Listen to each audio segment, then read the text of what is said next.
Good evening, and welcome to Having a Drink with Mink. I'm your host, Jason Mink. Thank you for joining us, and a special thank you to Warren Muzak, who provided that spiffy new animation. Warren sprang that on me the other day, and I gotta say, I was blown away. Few things give you an ego boost quite like seeing yourself represented in gold currency form. Warren is a fantastic animator. He's done some wonderful artwork for this channel, even. You may have seen a few things that he's done for us in the past. And Warren and I actually have a little project coming up in the future you're going to want to keep your eyes open for, something called Duck and Rabbit with knives. So don't you ever miss that. So thank you very much, Warren, for producing the Mink coin, this freshly minted coin. It's the new gold standard, don't you know, folks? And Larry tells me just a few moments ago, before the show started, we were approached by a small cabal of gentlemen who wish to remain nameless, but they're willing to prop up this new Mink coin, if you will. So potential investors, stay tuned to the end of the episode. Who knows, Mink coin could make us all rich. Okay, so let's get right to it. I have a nice beverage on hand. I hope that you do. That's a lot of talking for one guy. And it's just getting started, folks. Now, when I'm not making these videos, I'm watching YouTube. What do I watch on YouTube? Well, I like to watch people talking about old comics. Go figure, huh? I figure a rising tide carries all ships. And so in the next couple episodes, I'm going to tell you about some creators that I enjoy watching. Right off the bat, if you're familiar with the YouTube comics landscape, then the name Gray Man should be not unfamiliar to you. Gray Maniacs Unite. That is right. Gray Man has been producing some stellar content for a little while now. Stumbled across his channel, and I was delighted and surprised to learn he's a member of the Old Guys Who Like Old Comics group. So how do you like them apples, huh? Gray is always producing entertaining and informative comics-based content. He's a veritable machine. He's funny, spontaneous, and, well, you never really know what you're going to get. So if you like videos like this, well, you might like videos like that. It's the Gray Man. Check him out at the link below. I hope you enjoy it as much as I do. All right, speaking of enjoying it, had a few Utz red-hot cheddar cheese balls earlier, and whew, they're a bit much for me. As you can see, the big guy is really getting a kick out of them, though, so by all means, buddy, you continue to tuck in. As you can see, we have some plastic. We're going to get right to that, because who doesn't love mans, I ask you? And it's the Invisible Man, no less. This is one of the latest releases from Mego Corps in their spiffy new boxes. And these are actually callbacks to the old boxes. Mego product from back in the day. The Invisible Man is built on the standard Mego body. While there is a new Mego body in the wings, this is the older version. The figure features a new head sculpt, focusing on the character's bandaged appearance in the film. Note the iconic dark glasses. Invisible Man is sporting his PJs and his dressing gown, which is the classic look, you know, other than him being invisible. Compared to the sideshow figure, this guy comes off as a touch monochromatic, but as the film itself is in black and white, it's not too jarring. Attentive viewers will note the clear plastic of his hands to simulate invisibility. This little trick is carried throughout the whole body, so if you like taking your figure's clothes off, well, there's a little treat for you. Invisible Man is another solid entry for Mego and makes for a spooky addition to your toy shelf. The figure is available now in both standard blister and Walmart exclusive box, so get yours before he vanishes forever. All right, this is Old Guys Who Like Old Comics, and we do have some old comics to look at. Right off the bat, it's the Power Records version of the Fantastic Four, issue number 1. It's The Way It Began, folks. Book and record story. The action comes alive as you read. Can you believe it? It's very nice, shrink-wrapped copy of this from the mid-1970s. Never been played before. Now, I just got a turntable, so I must admit, I am tempted. This has actually been in my collection for a while, but I don't know that I'd ever showed it off, so I figured I would today. And then here's Planet of the Apes #1. It's Adventures on the Planet of the Apes. This is the Marvel Comics adaptation of the film. And this is a lot of fun. I got a kick out of these, both these and the magazines. Always like to see those alternate takes of that particular world. Very interesting stuff. Next up, it's America's Greatest Comics. They're AC Comics. Bill Black. Guy never sleeps. And it's a focus on Fiction House. That is right. These are very nice reprints of Golden Age stories. This one caught my eye because it's got a little Matt Baker artwork featuring Tiger Girl. Oh yeah, baby. You know that I'm all in on that. Speaking of all in, here's some Archie. That's right.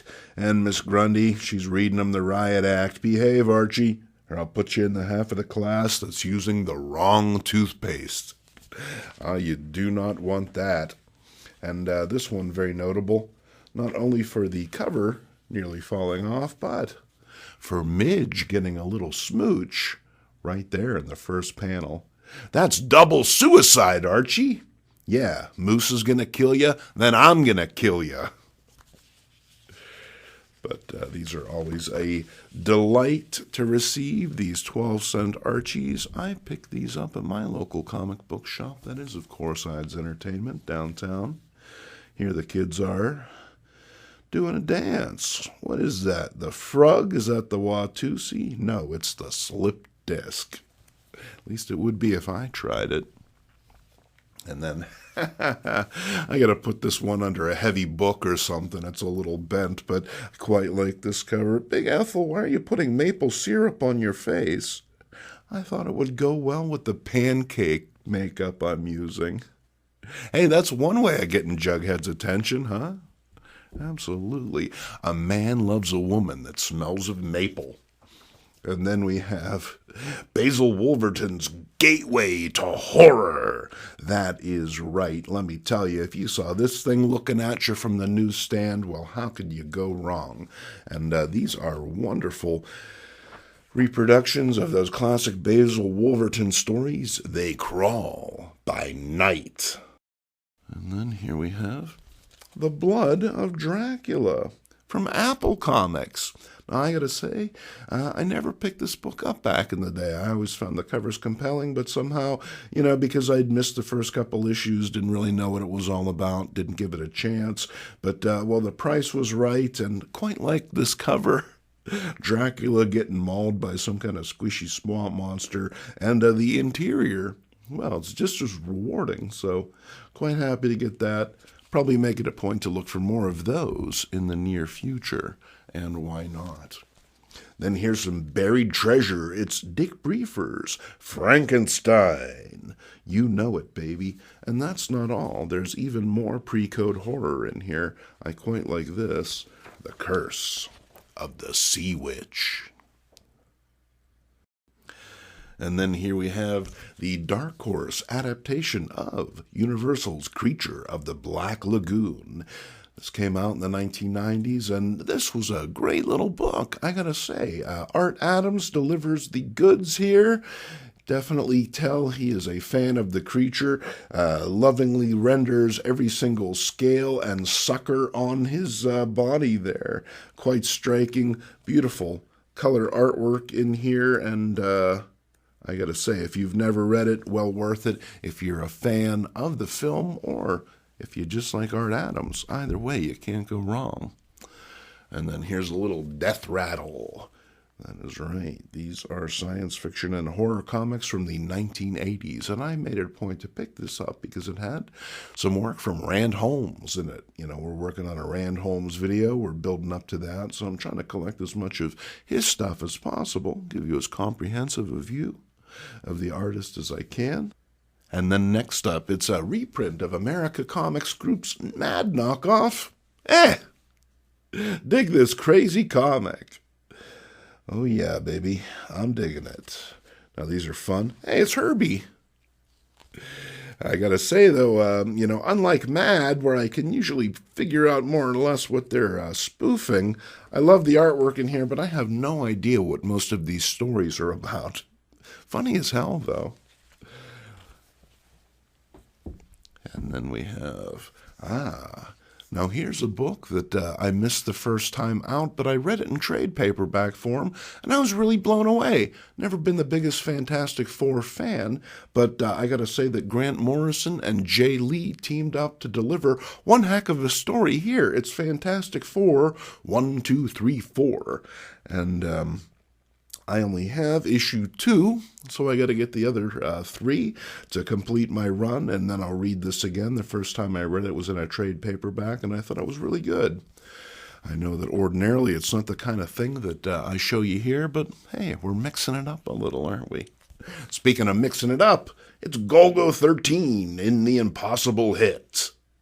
Now, as a younger man, I remember being introduced to Golgo 13 via the video game.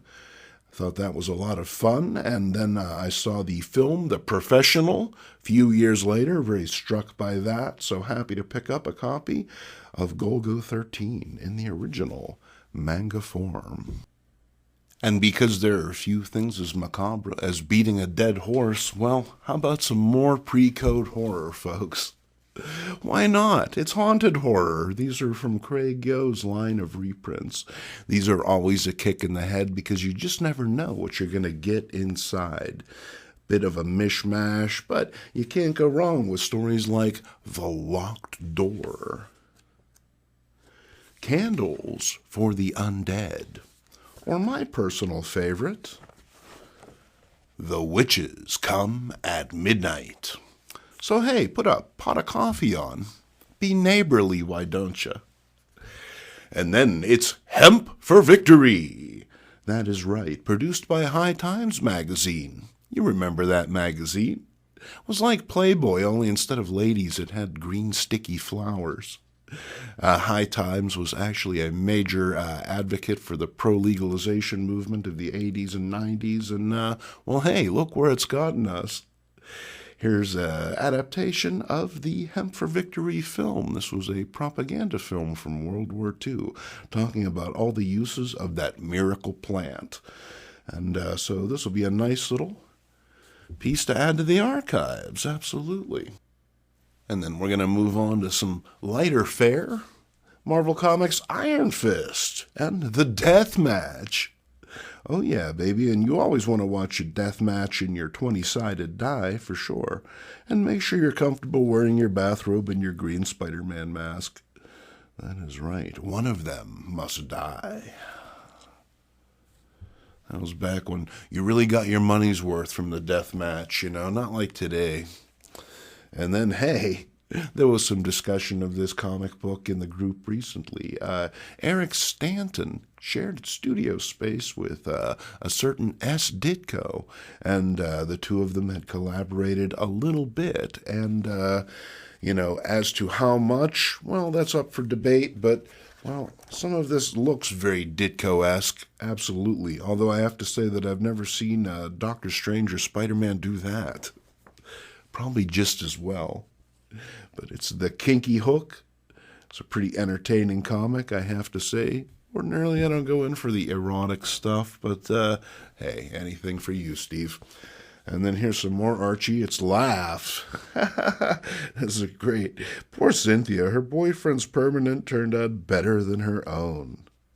Well, that's like Bob Oxner levels of passion right there. And then it's Josie.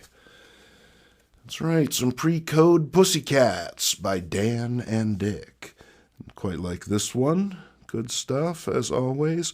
And, hey, it's got Pepper in it. Y'all remember Pepper? She was like a non-musical version of Go-Go. And then we had Cole in 3D. And imagine my dismay when I got it open and there were no 3D glasses. What am I going to do? It's all right, I've got other 3D glasses. But I had to show you this. It's Havoc on Hoth, Star Wars in 3D. Have they released Star Wars in 3D? If not, it seems like a great idea. I mean, gosh, look how cool they all look wearing those glasses.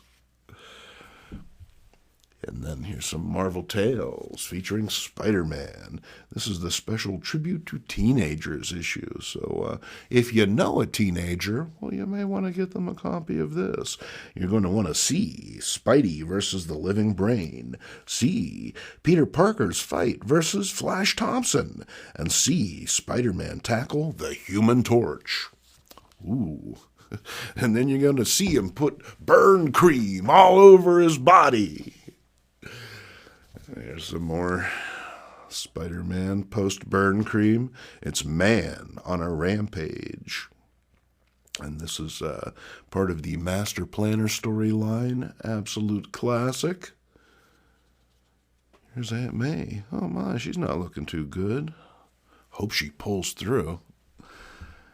And then there's some Mr. Monster's Weird Tales of the Future.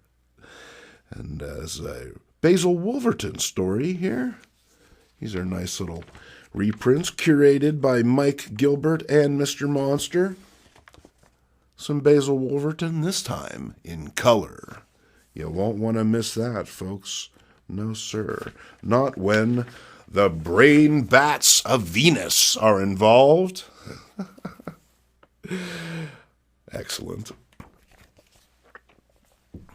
And then here's a very early Pep.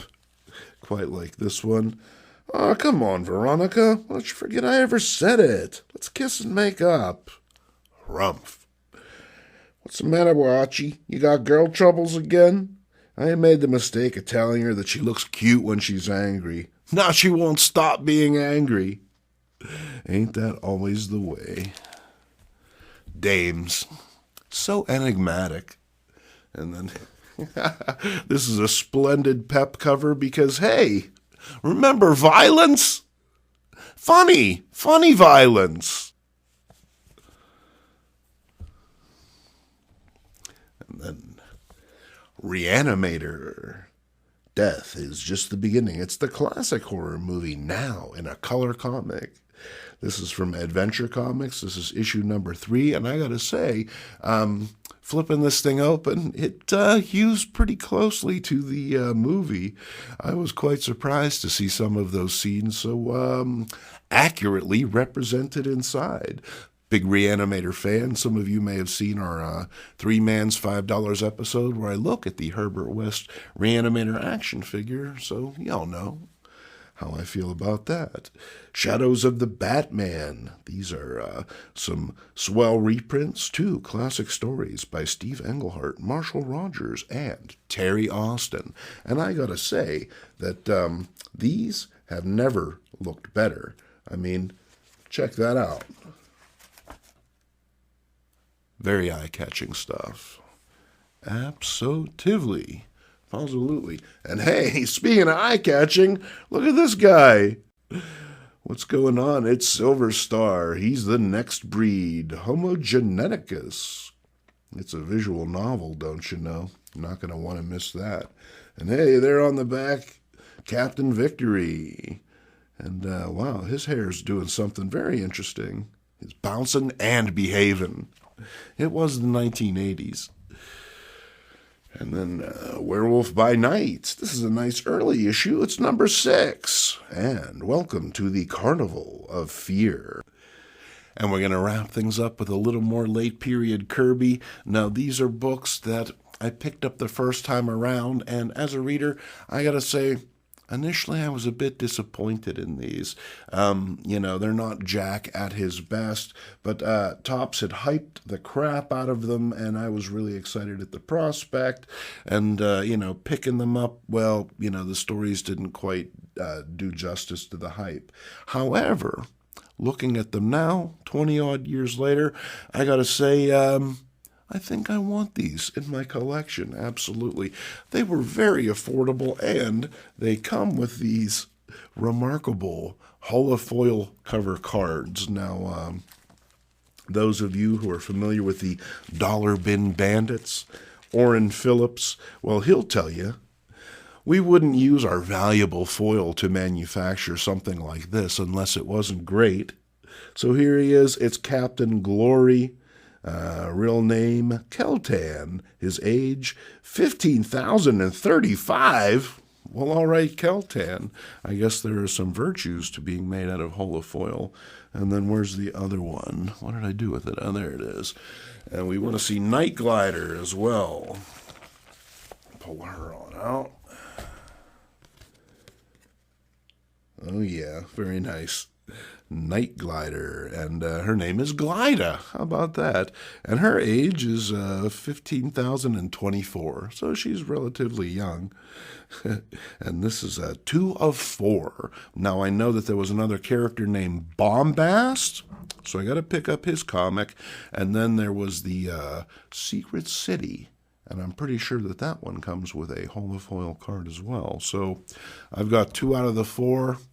Absolutely, and who knows, maybe I'll even check out those comics again. There might be something in there that I missed the first time. Well, all right. Thank you for joining us on this very special episode. I didn't miss one, did I? No, okay. Of having a drink with Mink. It's great to see you again. I hope to see you next time. There will be a comics for breakfast this weekend. How about that? I know I haven't been making them as often as I'd like to. I've been very busy. Please bear with me. We're going to get things back on track sooner or later. So from all of us to all of you, cheers.